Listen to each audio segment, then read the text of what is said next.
밝혔습니다. 제출과 동시에 개헌안은 관보에 게재되며 공고에 들어갔고 발의 절차는 마무리됐습니다.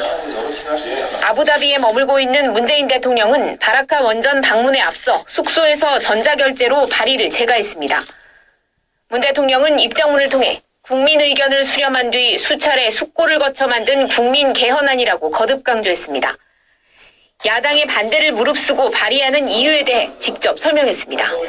지금 대통령이 개헌을 발의하지 않으면 국민과의 약속을 지키기 어렵게 되었기 때문입니다. 민생과 외교안보 등 풀어가야 할 국정 현안이 산적해 있는데 계속 개헌을 붙들고 있을 수는 없습니다. 어떤 정치적 고려나 계산이 담긴 개헌이 아니라는 점도 분명히 있습니다. 개헌에 의해 저에게 돌아오는 이익은 아무것도 없으며 오히려 대통령의 권한을 국민과 지방과 국회에 내어놓을 뿐입니다. 제게는 부담만 생길 뿐이지만 더 나은 헌법, 더 나은 민주주의, 더 나은 정치를 위해 개헌을 추진하는 것입니다. 문 대통령은 개헌을 최종적으로 완성하는 권리는 국민에게 있다면서 국회의 마지막 노력을 촉구했습니다.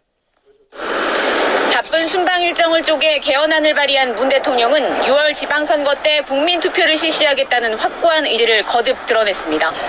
수요일 귀국 이후엔 국회 연설을 포함한 설득 작업에도 본격적으로 나설 방침입니다. 아부다비에서 연합뉴스TV 이경입니다.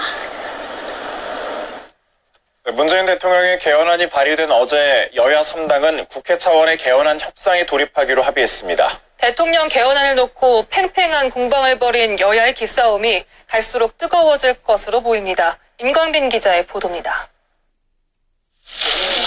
문재인 대통령의 개헌안이 발의되자 여야 3당 원내대표는 부랴부랴 협상 테이블에 마주 앉기로 합의했습니다. 1년 넘게 단일안을 도출해내지 못한 여야는 뒤늦게 지도부 차원의 개헌 협상에 돌입하기로 전격 합의한 겁니다. 중점 협상 의제는 권력구조 개편과 선거구제 개편, 권력기관 개혁, 개헌 투표 시기 등 4가지로 정했습니다. 일단 교섭단체 3당이 합의했지만 민주평화당과 정의당이 공동 교섭단체를 구성하면 참여할 수 있는 길도 열어뒀습니다. 여야는 4월 임시국회를 열어 문재인 대통령의 개헌 관련 국회 연설을 듣는 데도 뜻을 모았습니다. 한국당 등 야당이 협상 테이블에 앉기로 한 것은 개헌을 원하는 국민적 여론을 마냥 외면할 수 없다는 데 공감했기 때문이라는 평가입니다. 여야는 협상에 합의하기 직전까지 상대 측을 압박하며 치열한 주도권 싸움을 벌였습니다.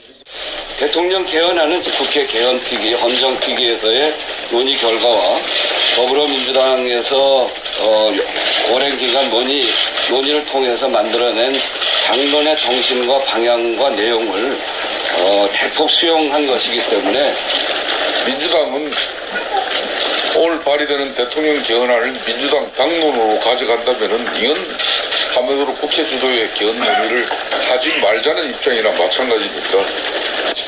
여야의 협상 추이가 주목되는 가운데 정세균 국회의장은 개헌 내용 합의를 전제로 투표 시기 조절론을 다시 제기해 협상의 돌파구가 될지 주목됩니다.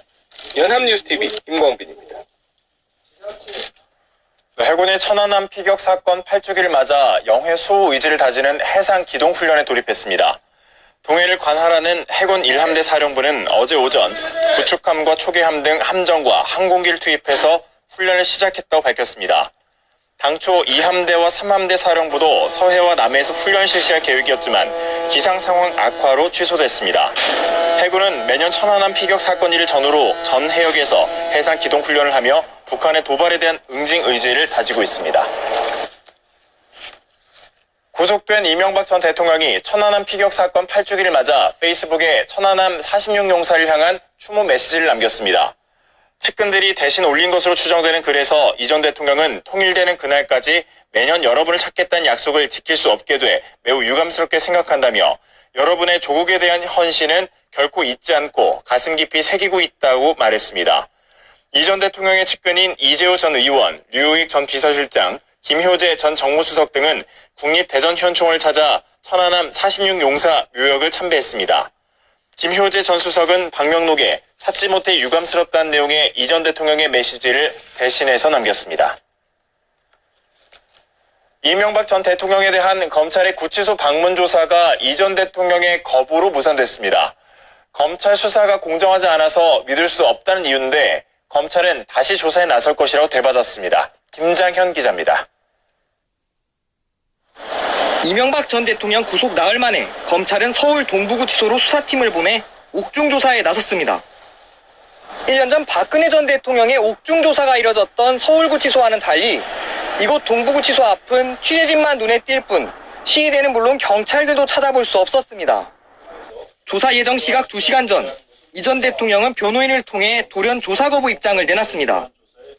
공정한 수사를 기대하기 어렵다는 것으로 검찰이 이 전 대통령 구속 후에도 주변 사람을 끊임없이 조사하고 피의 사실을 무차별 공개하고 있다고 비판했습니다. 이런 상황에서 검찰 조사에 응하는 것은 무의미하며 실익이 없다고 판단하는 것으로 변호인단은 이 전 대통령의 뜻이라고 덧붙였습니다. 결국 검찰 수사팀이 이 전 대통령을 만나지 못하면서 조사는 수포로 돌아갔습니다. 검찰은 다시 조사할 계획이라고 밝혔지만 이 전 대통령이 뜻을 꺾지 않을 것으로 보이는 만큼 앞으로도 직접 조사는 쉽지 않아 보입니다. 끝내 조사를 거부할 경우 검찰은 주변인 조사를 마치는 대로 이 전 대통령을 재판에 넘길 것으로 예상됩니다. 부인 김윤옥 여사나 아들 시영 씨에 대한 조사가 불가피할 것으로 보이는 가운데 기소 시점 역시 다음 달 10일까지인 구속기한을 꽉 채우지 않고 예상보다 빨라질 거라는 관측이 힘을 얻고 있습니다.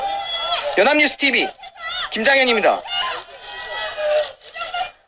미국이 철강 관세 부과 대상에서 한국을 제외하기로 했습니다. 미국을 상대로 협상하고 있는 나라들 중 면제를 받아낸 건 우리나라가 처음인데요. 정부는 대신 한미 FTA 개정 협상에서는 미국 요구대로 자동차를 양보했습니다. 김보윤 기자입니다. 우리나라는 미국의 철강 추가 관세를 면제받는 대신 수출 물량을 줄이기로 했습니다. 우리나라는 지난 3년간 미국 수출량 평균의 70%인 268만 톤만 추가 관세 25% 없이 기존 조건대로 수출할 수 있습니다. 한국은 대미 철강 수출량과 중국산 철강 수입 물량이 많아 협상에 불리했던 점을 고려하면 일정 부분 미국의 양보를 받아낸 셈입니다. 이 결과는 한국이 어느 나라보다도 불리한 상황에서 이뤄낸 결과라고 볼 수 있습니다. 우리 측은 대신 한미 FTA 개정 협상에서 미국의 자동차 분야 요구를 수용했습니다. 한국산 픽업 트럭에 대한 관세를 20년 더 부과하고 미국 안전기준만 통과하면 수입이 허용되는 물량을 현재 연 2만 5천 대에서 5만 대로 늘리기로 했습니다. 이에 대응해 우리 측은 독소 조항으로 꼽혔던 투자자 국가분쟁 해결제도 ISDS를 개정하고 무역구제 남용을 예방하는 성과를 따냈습니다. 기업이 외국에 투자했다가 그 나라 정책으로 손해를 보더라도 해당 국가를 상대로 무분별적인 소송 제기는 할 수 없습니다. 또 미국이 반덤핑 관세 등으로 수입 규제를 할 때는 우리 측의 조사 과정과 자료를 투명하게 공개하도록 했습니다. 정부는 분야별로 세부 문안 작업을 완료한 뒤 정식 서명과 국회 비준 동의 요청 등 후속 절차를 밟을 계획입니다. 연합뉴스TV 김보윤입니다. 주요 경제단체는 한미 양국이 FTA 개정 협상을 사실상 타결지은 것에 대해 환영 입장을 나타냈습니다. 대한상인은 논평을 내고 대미 교역의 불확실성을 해소한 데 대해 긍정적으로 평가한다며 향후 미중과의 무역 분쟁 등에 민관이 협력해 대응하도록 노력하겠다고 밝혔습니다. 전국경제인연합회는 일부 분야에서 아쉬운 점이 있지만 통상 마찰에 따른 손실을 방지하고 한미 간 경제협력이 더 공고해지는 계기가 될 것이라고 강조했습니다.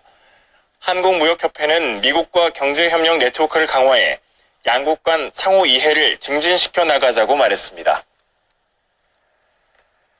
며칠간 미세먼지로 눈이 따갑거나 숨쉬기조차 답답하신 분들 많으실 텐데요. 오늘 또 수도권에서는 비상저감 조치가 시행됩니다. 출퇴근길 마스크 꼭 챙기셔야 하겠습니다. 박수주 기자의 보도입니다. 건물도 도로도 스모그에 가려 형체가 보이지 않습니다.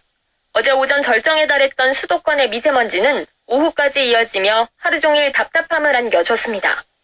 오후 4시 기준으로 하루 평균 초미세먼지 농도는 서울이 세제곱미터당 82 마이크로그램으로 가장 나쁜 수준을 보인 가운데 경기와 인천도 모두 나쁜 기준인 50 마이크로그램을 넘었습니다. 미세먼지 공습은 오늘도 계속됩니다. 이에 따라 수도권에 발령된 미세먼지 비상저감 조치도 유지됩니다. 미세먼지 비상저감 조치는 당일 하루 평균 초미세먼지 농도가 나쁨 수준을 보이고 다음 날도 나쁨이 예보되면 발령됩니다. 이틀 연속 수도권 미세먼지 비상저감 조치가 시행되는 것은 지난 1월에 이어 두 번째입니다. 공공부문에서는 차량 2부제가 시행돼 차량 끝번호가 홀수인 차량만 허용되고 사업장 작업 단축도 이뤄집니다. 서울시는 시민들에게도 차량 2부제 참여를 독려하는 한편 공공기관 주차장을 전면 폐쇄하고 관용차 운행을 중단합니다. 경기도는 오늘도 간선 급행버스 이용객들을 대상으로 일회용 마스크를 무료로 나눠줄 예정입니다. 한편 오늘부터 초미세먼지의 하루 평균 나쁨 기준이 세제곱미터당 50마이크로그램에서 35마이크로그램으로 한층 강화됩니다. 그러나 수도권 미세먼지 비상저감 조치는 당분간 종전 기준에 따라 운영됩니다. 연합뉴스TV 박수주입니다.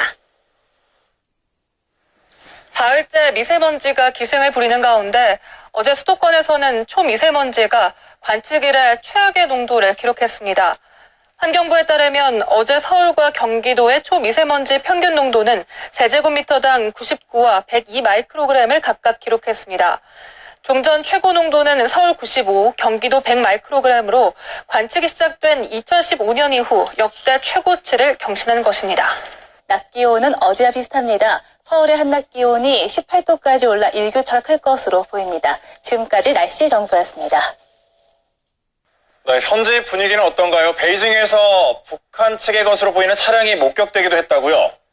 네, 어제 오후부터 밤 늦게까지 베이징의 분위기는 긴박했습니다. 베이징 인민대회당에선 북한 대사관 차량이 대거 모습을 드러내는데요. 또 북측 인사가 탄 것으로 보이는 세단 20여 대와 버스, 구급차 등이 중국 공안의 호의를 받으며 이동하는 모습이 여러 언론에 포착됐습니다. 이 차량 행렬은 인민대회당에 머물다 밤 10시쯤 중국 국빈들이 머무는 조호대 방향으로 이동했습니다.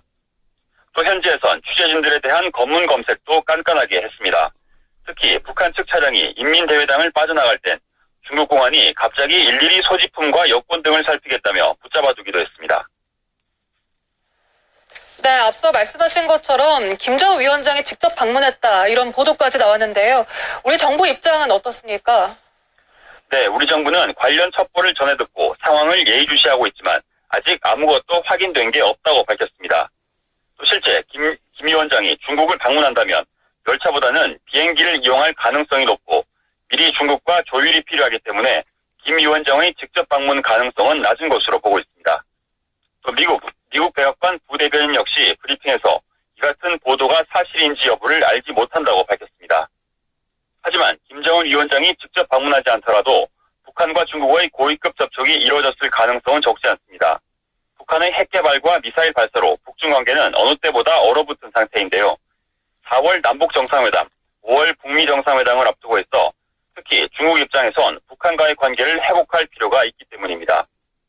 만약 북한 고위급 인사 방중이 사실이라면 경색된 북중 관계 개선과 중국의 대북 제재 완화, 경제 협력 등을 요청하기 위한 것이란 분석이 나옵니다. 지금까지 보도국에서 전해드렸습니다. 리용호 북한 외무상이 다음 달 중순 러시아 모스크바를 방문할 예정이라고 러시아 리아 노보스티 통신이 현지 시간 26일 자국 외무부 소식통을 인용해 보도했습니다. 이 소식통은 리 외무상의 방로가 조율되고 있다며 방문은 4월 중순에 이뤄질 수 있다고 전했습니다. 리 외무상은 지난 15일부터 20일까지 스웨덴을 방문해 북한에 억류 중인 미국인 석방 문제 등을 협의한 것으로 알려지는 등 역사적 남북, 북미 회담 개최를 앞두고 긴밀한 외교 활동을 펼치고 있습니다. 경북 성주 주한미군 사드기지 공사가 지난해 9월 발사대 4기 임시 배치 이후 사실상 제자리 걸음을 하는 것으로 알려졌습니다. 군 관계자는 주한미군 측에 1차로 공유한 사드 부지 32만여 제곱미터에 대해서도 건물 리모델링 등 공사를 하지 못하고 있다고 밝혔습니다. 사드 배치를 반대하는 일부 주민 등이 여전히 기지 입구를 막고 있어 공사 자재 등을 반입하지 못하고 있는 것으로 전해졌습니다. 또 2차 공여 부지에 대한 주한미군의 사업 계획서 작성이 아직 끝나지 않아 일반 환경 영향 평가도 미뤄지고 있다고